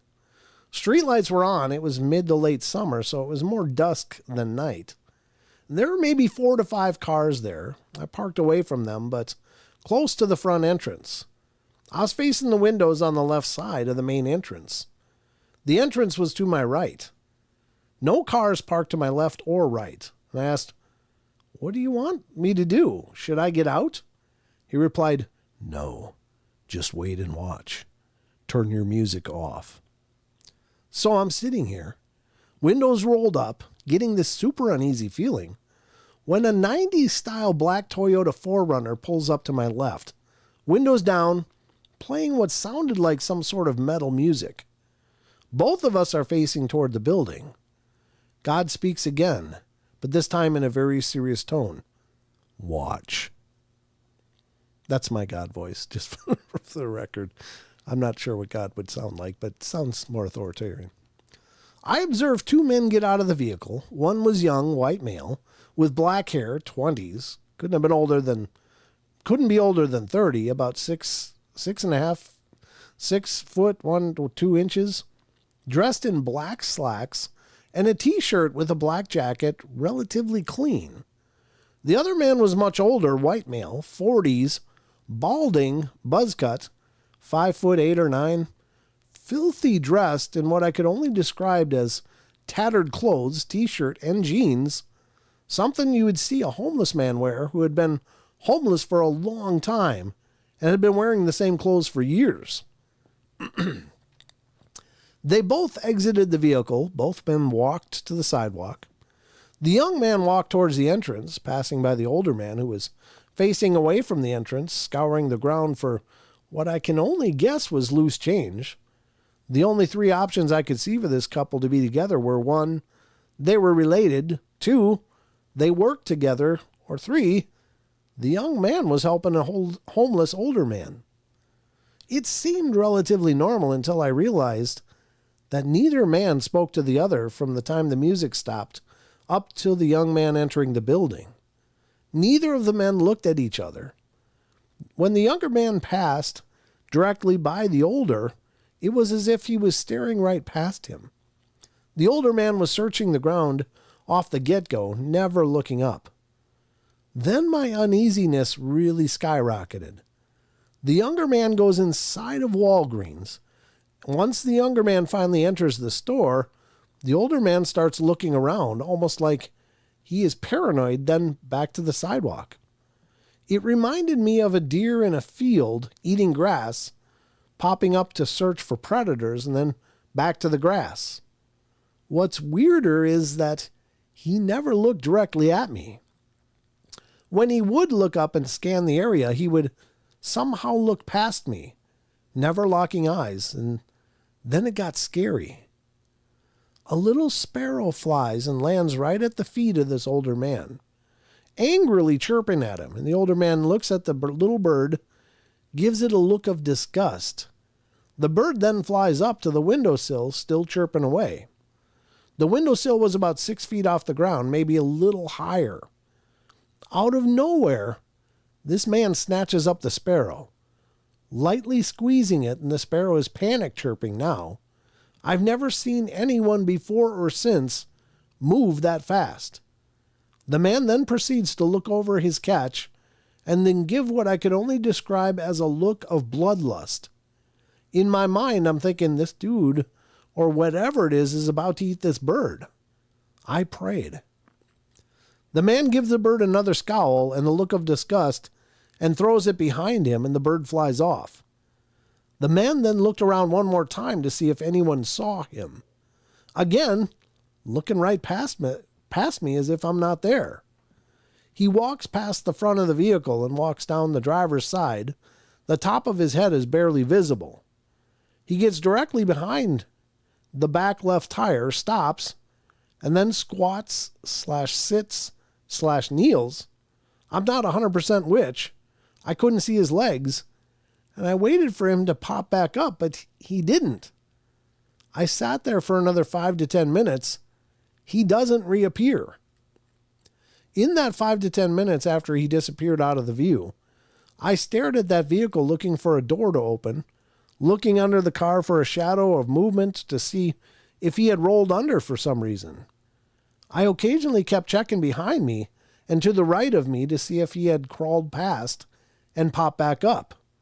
I checked every possibility without getting out of my vehicle of where this dude could be, and he was gone. The only option was he was under my car. Father tells me to leave.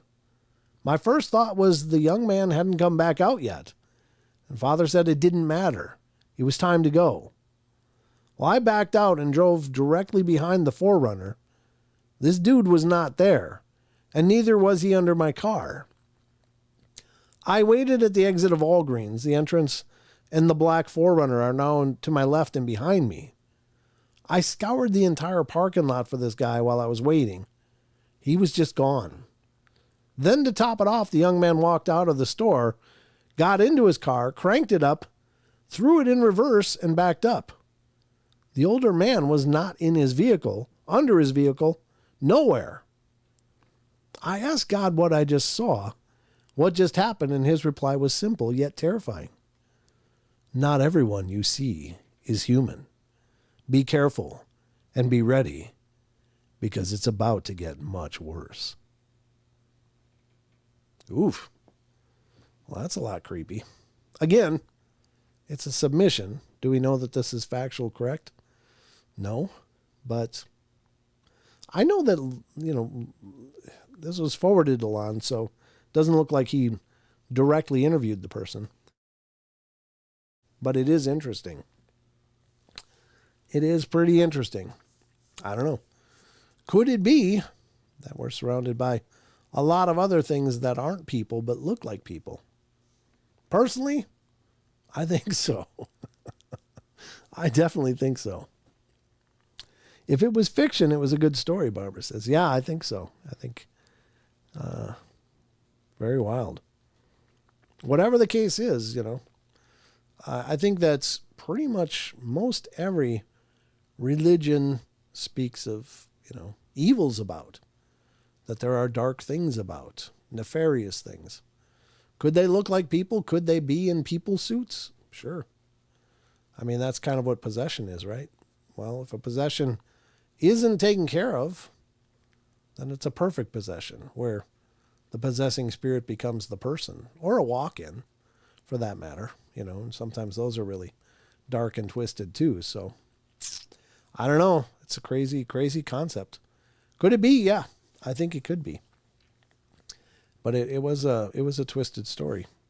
Just to think that there it was. Now, there was a time. God, it was a very personal story, but I think I've seen at least a rendition of something like this in my life. But without getting into the details, it was as I was in my car, and it was just like a feeling washed over me. Just a really twisted feeling. And then jaywalking right in front of me was this man. And he was very immaculately dressed, but in black cowboy boots, just like to the T. He was just meticulously dressed. But it was very out of place in my small town. And I just had a weird feeling from that guy. So did I see something like that? Maybe. At the time, I kind of thought I did, but I can't verify it. It was a personal experience.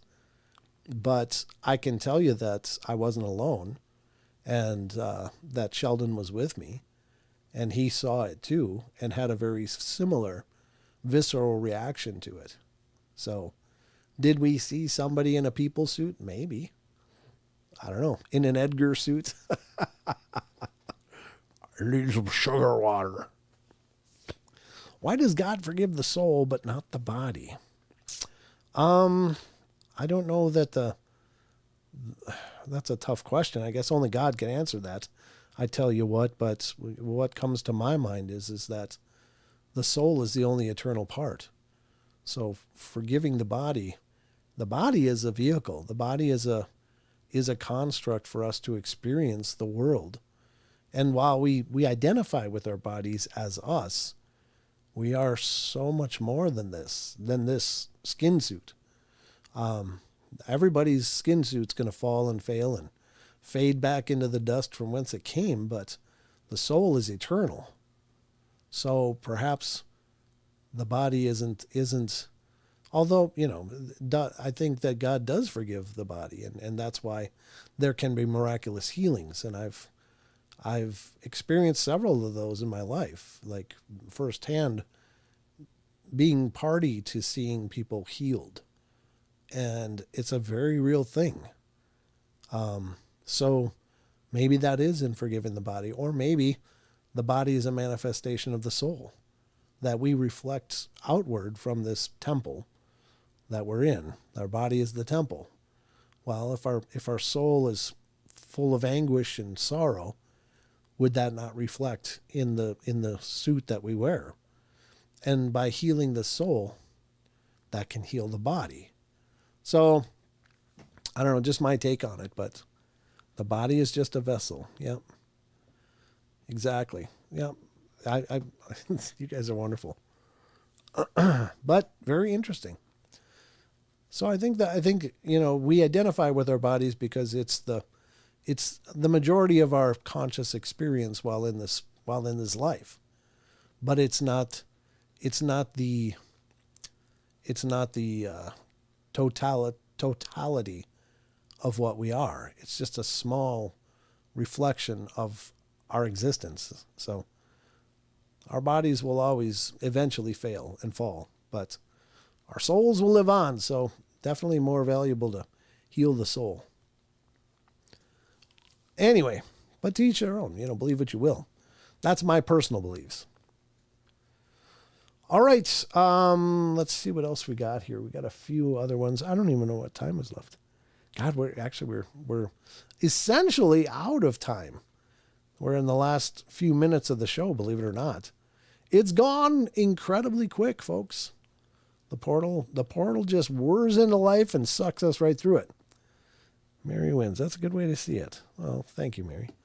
I'm just looking at the chat. A lot of people seem to be on the same wavelength, and that's good. I mean, I don't pretend to know. Here's the thing. I would never be really preachy with my own beliefs, because I think that our spirituality, while we may adhere to specific practices or familiar practices to other groups of people, it doesn't identify us.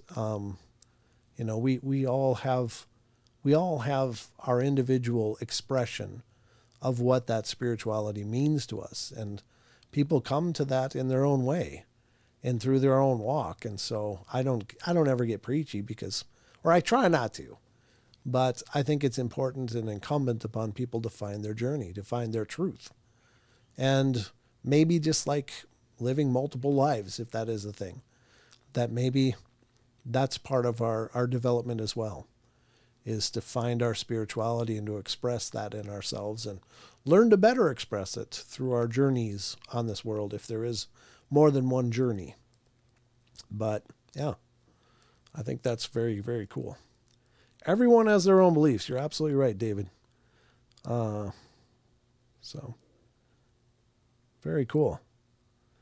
Have a great Easter, Portal peeps and Brent. Thank you, Jess. Yeah, happy early Easter to those of you that observe that, and that's part of your journey. Then I hope you have a wonderful holiday with you and yours, celebrating, if you celebrate the Christian version, the celebration of the resurrection of Jesus eventually ascending into the clouds. But he spent some time after his resurrection doing his stuff here. Great show, Brent. Good night, everyone. Take care. Happy Easter.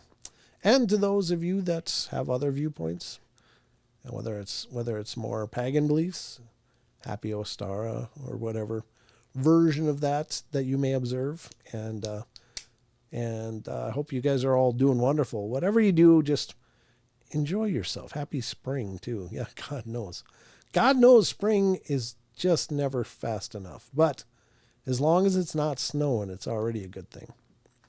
It's already good. So, excellent. But good night, Ohana. Much love. Happy Easter. Good night, Deb.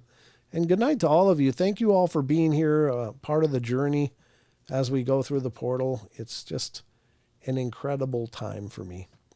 I just embrace every opportunity to connect with you guys and to talk about all this weird stuff and just throw ideas around. We got snow last week, Brent.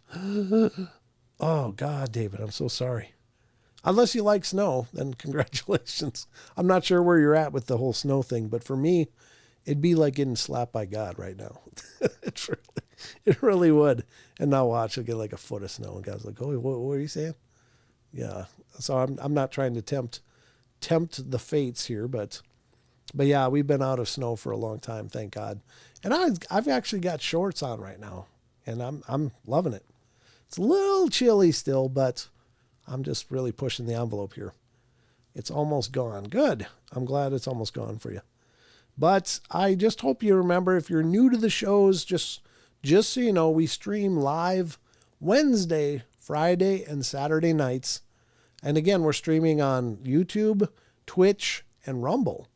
So if you are in any of those localities on Wednesday at 7 p.m. Pacific Standard Time, love to have you come and hang out with us for the live shows. But if you're not,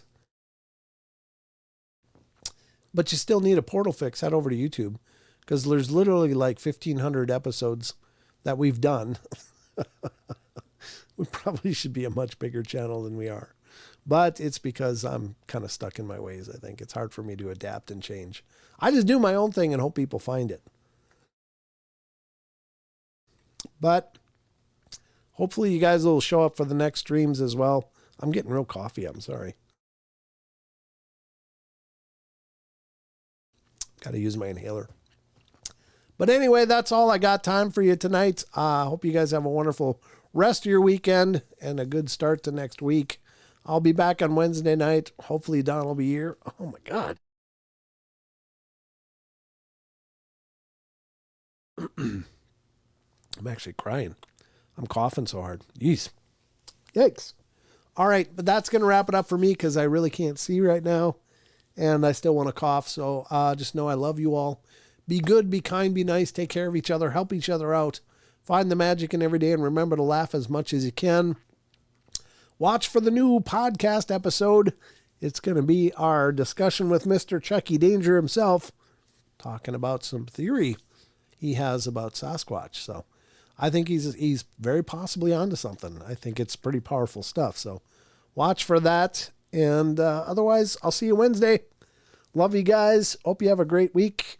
And until next time, good night.